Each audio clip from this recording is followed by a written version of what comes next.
Jamnagar cyber crime police station દ્વારા થોડા સમય પહેલાં જે એક સાયબર ક્રાઇમનો ફ્રોડ ઇન્વેસ્ટમેન્ટ ફ્રોડ બાબતની ફરિયાદ દાખલ કરવામાં આવેલી હતી, જેની વિગત મુજબ આ કામના ફરિયાદીને અજાણ્યા નંબર ઉપરથી એક વોટ્સએપ નંબર ઉપરથી મેસેજ આવેલો, જેમાં ટ્રેડિંગ એડવાઇઝર તરીકેની ઓળખ આપી અને metaxonline.com ઉપર એમનું એકાઉન્ટ બનાવી અને એમાં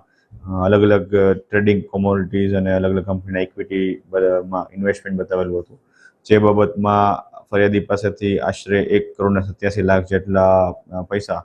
ઇન્વેસ્ટ કરાવેલા હતા, જે બાબતનો ફાઇનાન્શિયલ ફ્રોડ થયેલો હતો. આની ટેકનિકલ તપાસ દરમિયાન જામનગર સાયબર ક્રાઇમ પોલીસ સ્ટેશનને જે એકાઉન્ટમાં પૈસા ગયેલા હતા એ બેંક ઓફ મહારાષ્ટ્રનો જે એકાઉન્ટ નંબર હતું એના જે વ્યક્તિ જેના નામનું એકાઉન્ટ હતું એ વ્યક્તિને મહારાષ્ટ્રના પુણે ખાતેથી પકડી પાડવામાં આવેલો છે.